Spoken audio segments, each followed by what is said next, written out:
নমস্কার। ক্যালকাটা ডায়ালগস থেকে মনোজ দাসের প্রীতি ও শুভেচ্ছা। আপনারা থাম্বনেল দেখেই বুঝতে পেরেছেন কিংবা টাইটেল দেখে যে বাংলাদেশ সেনাবাহিনীর ইসলামীকরণ অত্যন্ত দ্রুত গতিতে এগিয়ে চলেছে। কিভাবে তার কি প্রমাণ আসছে বাইরে সেটা নিয়ে আলোচনা করব, আর সেই সঙ্গে আলোচনা করব ভারতের কি দুশ্চিন্তা বাড়ল বাংলাদেশ সেনাবাহিনীর ইসলামীকরণের ফলে, এবং ভারত কি করতে পারে এই পরিস্থিতিতে। দেখুন, এই প্রশ্নটি এখন শুধু বাংলাদেশ নয়, ভারতের সাউথ ব্লক এবং ভারতের সর্বত্র এই আলোচনাটা হচ্ছে যে বাংলাদেশ সেনাবাহিনী বাংলাদেশ তো আগে থেকেই 2024-এর 5ই আগস্টে শেখ হাসিনার পতনের পর থেকে বাংলাদেশ তাদের মৌলবাদী যে ধর্মীয় মৌলবাদ, সাম্প্রদায়িকতা, তার কবলে বাংলাদেশ চলে গেছেও অনেকটা। কিন্তু বর্তমানে যেটা দেখা যাচ্ছে সেটা হচ্ছে শুধু বাংলাদেশের বেসামরিক যে প্রশাসন এবং সেখানকার মানুষের মধ্যে যে সাম্প্রদায়িকতা এবং মৌলবাদ ভীষণভাবে বেড়ে গেছে, শুধু সেটাই নয়, বাংলাদেশ সেনাবাহিনী যে বাহিনীকে আগে বলা হতো বাংলাদেশ সেনাবাহিনী খুব প্রফেশনাল, সেই তাদের মধ্যেও এখনও দেখা যাচ্ছে যে তাদের মধ্যেও এই যে সাম্প্রদায়িকতা এবং ইসলামীকরণ সেটা অত্যন্ত দ্রুত বেড়ে গেছে এবং ভীষণভাবে বাড়ছে। আপনারা জানেন যে বাংলাদেশের শহীদদের স্মরণে সেখানে 1971 সালের মহান মুক্তিযুদ্ধে শহীদ সশস্ত্র বাহিনীর সদস্যদের স্মৃতি সোপান হিসেবে ঢাকা সেনানিবাসের শিখা অনির্বাণ অত্যন্ত তাৎপর্যপূর্ণ একটি প্রতীক। একই সঙ্গে শিখা অনির্বাণ ছাড়াও আরও একটি প্রতীক ছিল, সেটা হচ্ছে শিখা চিরন্তন। এটা বঙ্গবন্ধু শেখ মুজিবুর রহমান যে রেসকোর্স ময়দান থেকে তিনি স্বাধীনতার ঘোষণা দিয়েছিলেন, সেই রেসকোর্স ময়দান, যার বর্তমান নাম সোহরাওয়ার্দী উদ্যান, সেই উদ্যানেও একটি শিখা ছিল, সব সময় জ্বলতো সেই শিখা অনির্বাণ, তার নাম হচ্ছে শিখা চিরন্তন। শিখা অনির্বাণও তার যে গ্যাস সাপ্লাই ছিল সেটা বন্ধ করে দেয়া হয়েছে। শিখা চিরন্তন তারও গ্যাস সাপ্লাই যেটা ছিল সেটা বন্ধ করে দেয়া হয়েছে। এই রাজনৈতিক পট পরিবর্তনের পর সামাজিক যোগাযোগ মাধ্যমে এটা নিভিয়ে দেওয়ার বা সরিয়ে ফেলার যে প্রসঙ্গটা ছড়িয়েছিল, এটা সে সময় অনেকের তরফ থেকে বলা হয়েছিল এটা নাকি গুজব, কিন্তু বাস্তবে শিখা অনির্বাণ এবং শিখা চিরন্তন দুটোরই এখন নিভিয়ে দেওয়া রয়েছে। যদিও সরকার এ ব্যাপারে কিংবা আর্মি তারা এই ব্যাপারে বলছে যে এ ব্যাপারে কোনো প্রাতিষ্ঠানিক সিদ্ধান্ত নেওয়া হয়নি। এটা যদি প্রথমে বন্ধ করা হয়েছিল, বলা হয়েছিল যে গ্যাসের অভাব ইত্যাদি, তার জন্যে, কিন্তু আদৌ এখন তো আর গ্যাসের সেই অভাব নেই। সকলের বাড়িতে যদি অন্তত চুলা জ্বলতে পারে, তা শিখা অনির্বাণ এবং শিখা চিরন্তনের চুলা আগুন সেটা জ্বলবে না, এটা তো এই রকম ব্যাখ্যাটা তো গ্রহণযোগ্য হয় না। সুতরাং প্রাতিষ্ঠানিক সিদ্ধান্ত ছাড়াই যদি এত বড় সিদ্ধান্ত নেওয়া হয়ে থাকে, তবে সেটা আরও দুশ্চিন্তা কমে না, বরং তাতে আরও দুশ্চিন্তা বাড়ে।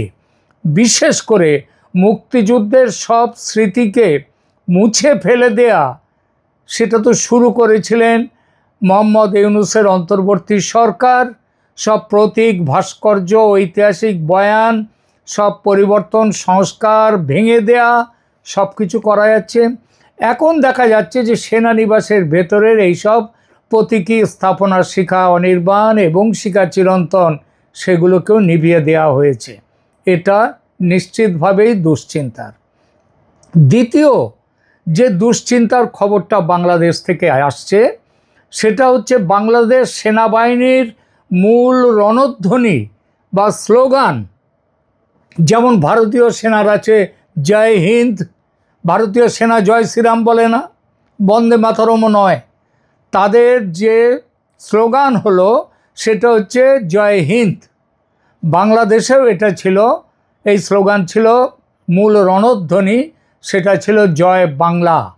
আগে জয় বাংলাদেশ, আগে ছিল জয় বাংলা, পরবর্তী সময়ে এটা জয় বাংলাদেশ হয়েছে।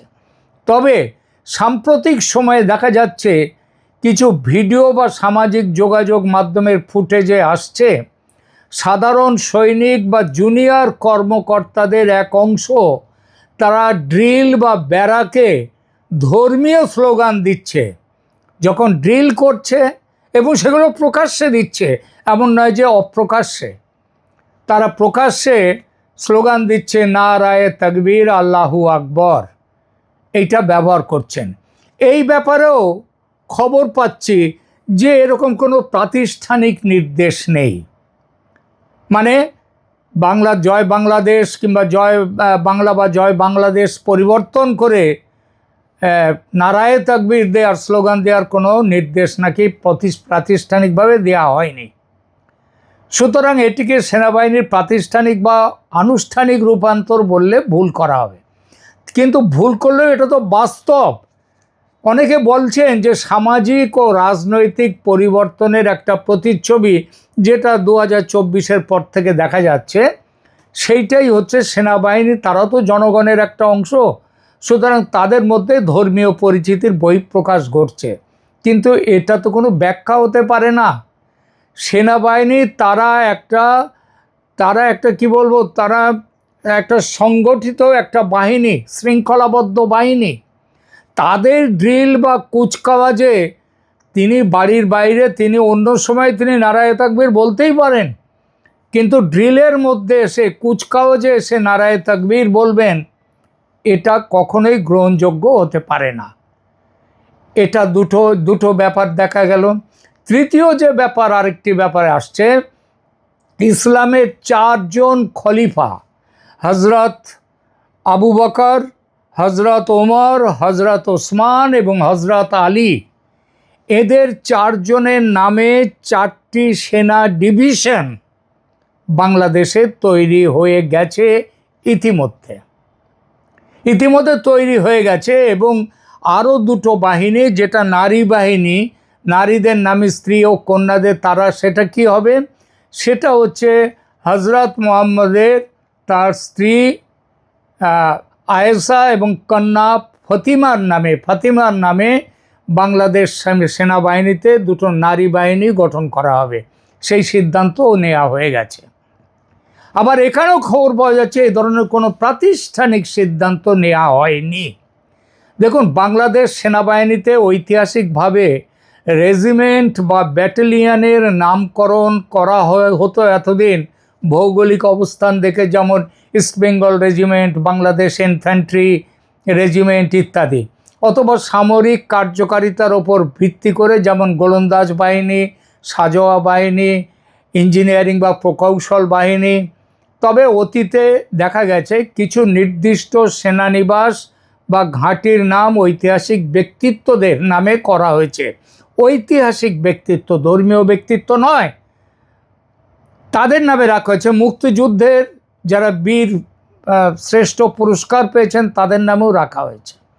কিন্তু এবার যেভাবে খলিফাদের নামে এবং আয়েশা ও ফাতিমার নামে রেজিমেন্ট খোলার সিদ্ধান্ত হয়েছে, সেটাকে যদি কেউ বাহিনীর ইসলামীকরণ বলেন, তাহলে কি ভুল কিছু বলবেন? অনেকেই বলছেন এই যে ইসলামীকরণ হচ্ছে পাকিস্তান সেনাবাহিনী, এই বাংলাদেশ সেনাবাহিনীর, এর সঙ্গে তুলনীয় ইরানের ইসলামিক রেভলিউশনারি গার্ড কর্পস এবং পাকিস্তানের সেনাবাহিনীর। প্রথমে ইরানের মডেলের, আমি মনে করি না যে ইরানের মডেলের সাথে এর কোনো যোগ আছে। ইরানে কি আছে? ইরানে দুটি সমান্তরাল সামরিক বাহিনী রয়েছে। একটা প্রথাগত সেনাবাহিনী, তার নাম আরটিএস, আর যারা দেশ রক্ষা করে, এবং অন্যটি হচ্ছে আইআরজিসি পাসদারান, যারা সরাসরি সে দেশের সর্বোচ্চ ধর্মীয় নেতার সুপ্রিম লিডারের অধীনে কাজ করে এবং ইসলামিক শাসন ব্যবস্থা রক্ষা করার জন্য তাদের তৈরি করা হয়েছে। মানে দেশ রক্ষার জন্য একটা বাহিনী, সাধারণ সেনা, আর একটা হচ্ছে তাদের ইসলামী যে প্রজাতন্ত্র সেটা রক্ষা, শাসন ব্যবস্থা রক্ষা করার জন্য। বাংলাদেশে এমন কোনো সমান্তরাল বা ধর্মীয় সামরিক বাহিনী নেই। বাংলাদেশ সেনাবাহিনী একটি একক, পেশাদার এবং প্রথাগত প্রতিরক্ষা বাহিনী ছিল, যা সংবিধান এবং প্রতিরক্ষা মন্ত্রণালয়ের অধীনে কাজ করে। কিন্তু তা সত্ত্বেও এই যে জিনিসটা করা হচ্ছে, সে প্রতিরক্ষা মন্ত্রণালয়ের অধীনে কাজ করলেও বোঝা যাচ্ছে যে প্রতিরক্ষা মন্ত্রণালয় তারাও সামরিক বাহিনীকে ধর্মীয় জামা পরাতে ব্যস্ত এখন। সুতরাং এখনও ইরানের মতো জায়গায় পৌঁছতে কয়েক দশক লাগবে, কিন্তু তাদের ইরানের পথে চলাটা শুরু করে দিয়েছে।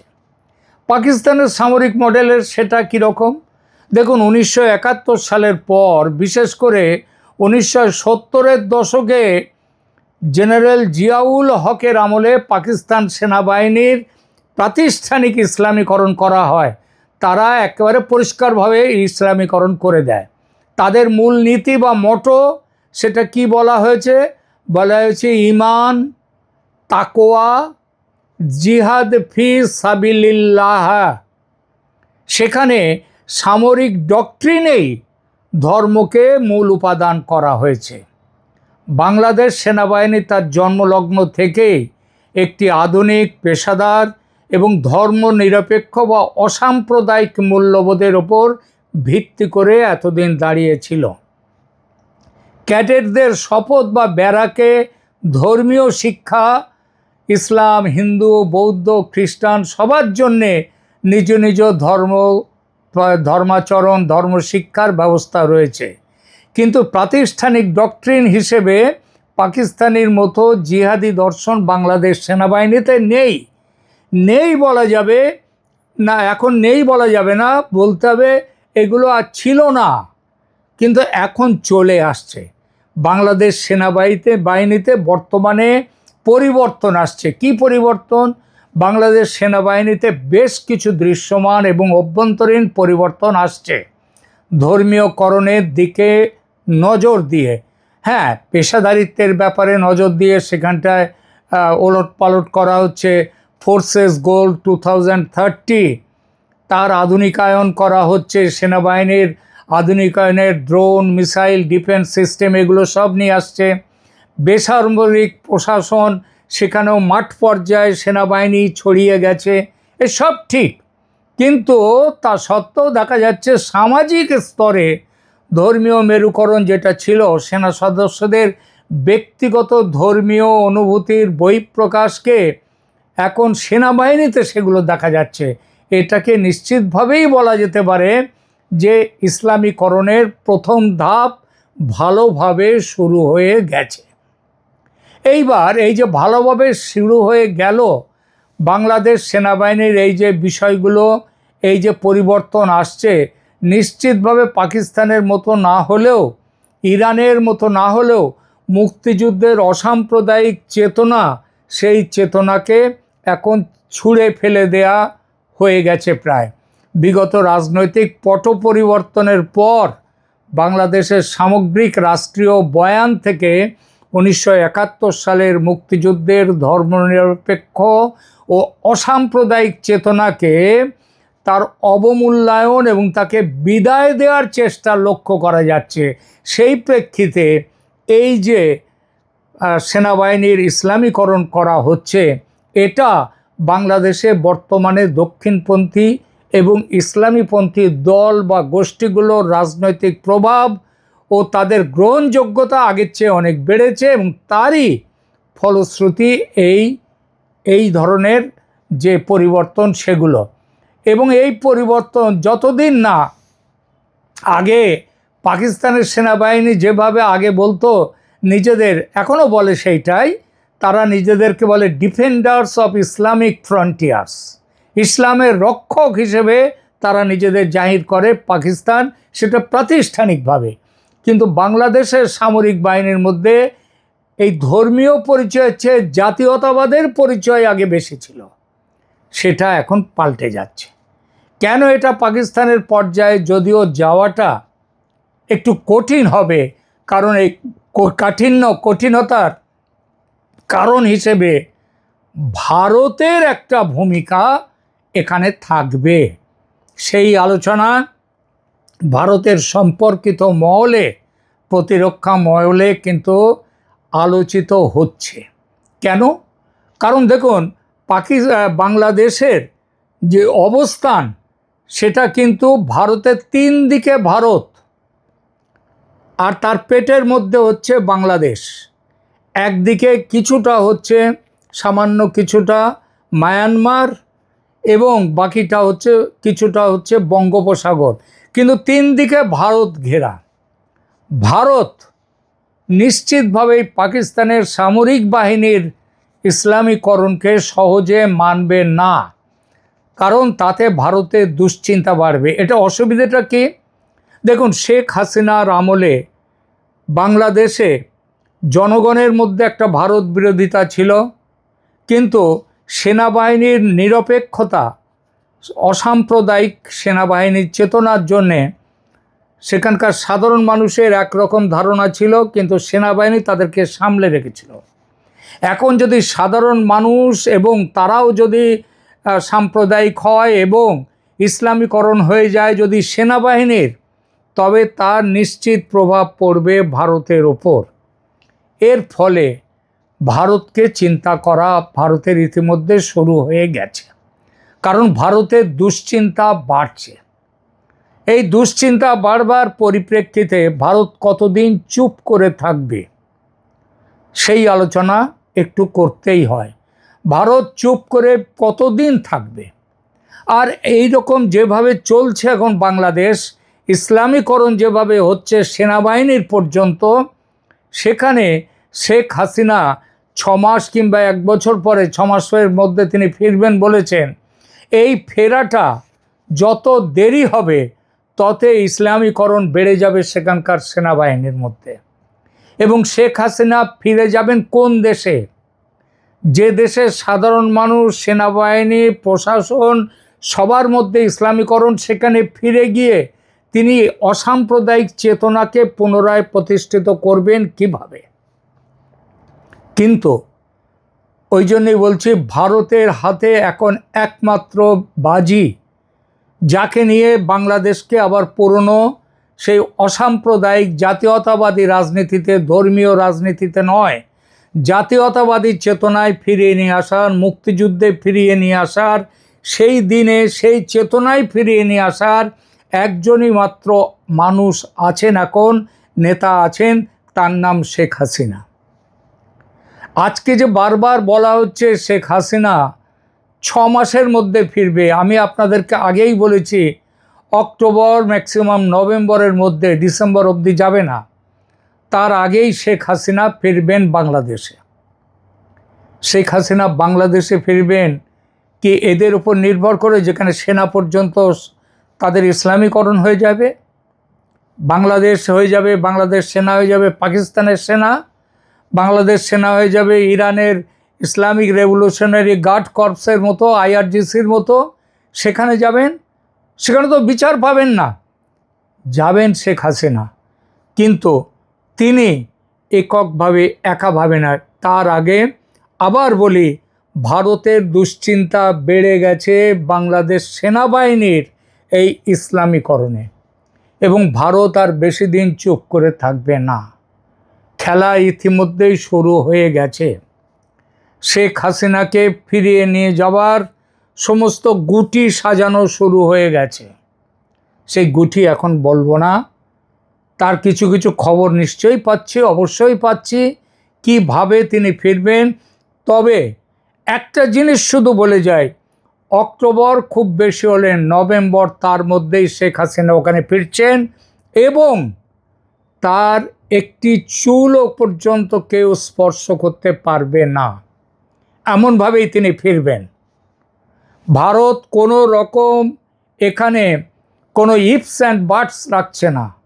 ভারত পুরোপুরি তৈরি করে শেখ হাসিনার ফিরে যাওয়ার সমস্ত কিছু একদম পাকাপাকি স্থির করে, তার নিরাপত্তা নিশ্চিত করে তারপরে শেখ হাসিনাকে বাংলাদেশে নিয়ে যাবে, ফেরত পাঠানো হবে। সেই দিনটা খুব দেরিও নয়, দূরেও নয়, কারণ এই সেনার ইসলামীকরণ বাংলাদেশে ভারতকে আবার একটা বড় ঝটকা দিয়েছে। ভারতকে খুব দ্রুত সিদ্ধান্ত নিতে হবে এবং সেই সিদ্ধান্ত ভারত নিয়েছে। এইটুকু বলেই এখনকার মতো রাখছি। ভালো থাকবেন, ধন্যবাদ।